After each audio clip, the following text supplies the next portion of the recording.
ह्या गेल्या अधिवेशनामध्ये आदरणीय जयंत पाटील साहेबांनी आमच्या जिल्ह्याच्या संदर्भात एक विषय मांडला, भूमाफिया. आता भूमाफियाची व्याख्या काय आहे हे कधीतरी मला जयंत पाटील साहेबांनी मला समजवलं पाहिजे. जे लोक आपले स्वतःची प्रायव्हेट जमीन कोणाचीही जोर जबरदस्ती न करता स्वतः संबंधित मालकांशी म्हणजे देणाऱ्या लोकांशी बोलतात, त्यांच्याकडून जमीनचा दर स्वतःच ठरवतात, त्याच्यामध्ये सरकार कुठेच नसता, स्वतःच त्यांची आपसातले तो व्यवसाय ठरतो, डील ठरते, ते लोक पैसे घेतात आणि आपली स्वतःची प्रायव्हेट जमीन आम्ही ताजला विकतोय, विविध टाउनशिपला विकतोय. मग ते भूमाफिया कसे झाले? भूमाफिया कोण असतात? जे जोर जबरदस्ती करून एग्रीमेंट मारतात ना, त्यांना भूमाफिया म्हणतात. आता ह्या जे काही इंडस्ट्री जी आपल्याकडे येते आहे ना, त्याचं स्वागत करायला पाहिजे ना. आता मला इथे वाघोटनमध्ये आम्हाला त्यांना शिपयार्डसाठी जागा द्यायची आहे महेश, मग जमीन कुठून घेणार? मग ते पण भूमाफिया आहेत का? बोला ना तुम्ही. देणारा लोक भूमाफिया की घेणारा? हा जो शिपयार्ड टाकणारी जी ही कंपनी आहे ती भूमाफिया आहे का? त्यांच्या कंपनीमुळे त्याच्या फॅक्टरीमुळे अगर आपल्या घराची मुलांना नोकऱ्या भेटत असतील ते भूमाफिया झाले कसे? ते जयंत पाटील त्यांच्या सांगलीमध्ये जमीन विकत असताना भूमाफिया बोलत नाहीत, पण आमच्या सिंधुदुर्गामध्ये बोलताना भूमाफिया म्हणतात. बोलताना खासदार अरविंद सावंत असं म्हणतात की तुम्ही राम मंदिराच्या चोरीच्या विषयी बोला, तुम्हाला आता जिहाद का आठवतोय आणि तुम्ही आमच्या मंदिरांवर जिहाद केला. एक लक्षात घ्या, आमच्या हिंदू समाजाचे किंवा हिंदू धर्माची, सनातन हिंदू धर्माचा आम्ही गौरव का करतो, विशाल हिंदू धर्माला का मानतो?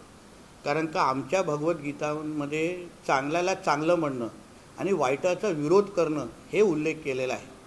जेव्हा जेव्हा हिंदू धर्मामध्ये अशा पद्धतीच्या काही चुका झालेल्या आहेत तेव्हा आम्ही खुल्या मनाने त्या स्वीकारलेल्या आहेत. ह्याच्या अगोदर पूर्वकाळापासून सतीची प्रथापासून आत्ता या हल्ली काळामध्ये खराचं प्रकरण, जिथे जिथे एक हिंदू म्हणून आम्ही चुकलेलो आहोत, आम्ही पुढे येऊन आमची चुका स्वीकारलेल्या आहे, आम्ही त्यांना लपवून ठेवलेला नाही.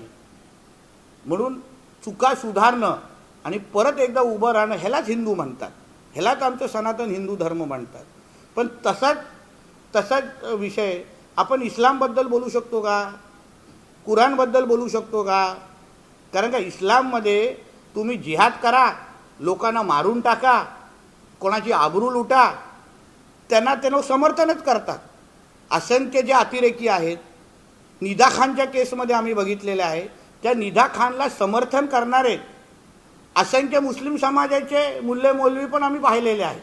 मुस्लिम समाजाला तिच्यासाठी उभं राहत असताना दिसले जेव्हा ती जिहाद करत होती तिकडे. पण तसं अशोक खरातच्या बाजूला आमच्या हिंदू समाजाचा कोणच व्यक्ती उभा राहिला नाही. ह्यालाच हिंदू समाज म्हणतात. आणि म्हणून अरविंद सावंतांना सांगीन, तुम्हाला कदाचित हिंदू धर्म कळलेला नाही, तुम्ही भगवद्गीता परत परत वाचा, तुम्हाला कळेल. कुराण थोडं बाजूला ठेवा आणि हिंदू आणि भगवद्गीता वाचा, जेणेकरून चुकायला चूक म्हणणं ह्यालाच हिंदू धर्म म्हणतात. आणि म्हणून ज्या पण चुका झाल्या असतील त्या आम्ही स्वीकारतो. येणाऱ्या काळामध्ये आमच्या देवळांकडे, आमच्या धर्मस्थळांमध्ये अशा चुका होऊ नये या पद्धतीची भूमिका राम मंदिरामध्ये मान्यवरांनी घेतलेली आहे, सगळ्याच लोकांनी घेतली आहे. पण कुराणमध्ये आणि इस्लाममध्ये होणाऱ्या चुका ते मानणार आहेत का, हा प्रश्न विचारण्याची हिंमत अरविंद सावंतांनी तिथे पण दाखवावी.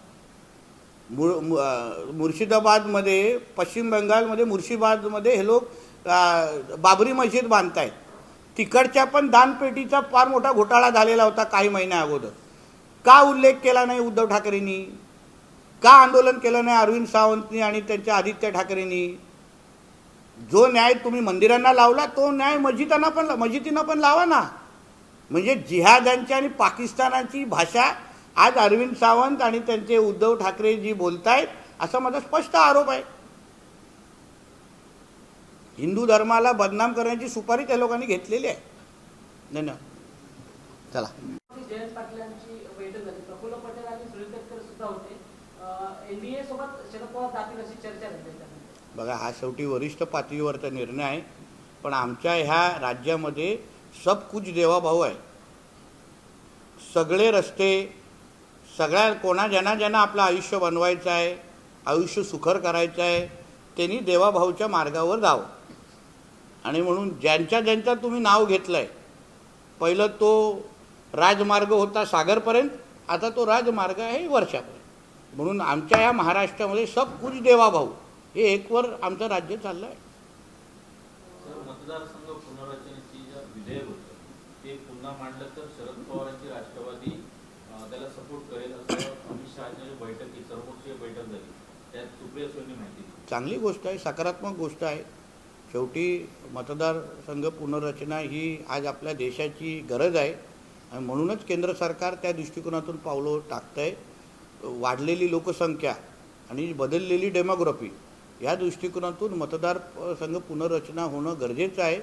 आणि सुप्रिया सुळेताईंनी अगर सकारात्मक भूमिका घेतली असेल तर त्यांचं मी आभारी मानतो आणि अभिनंदनही करतो.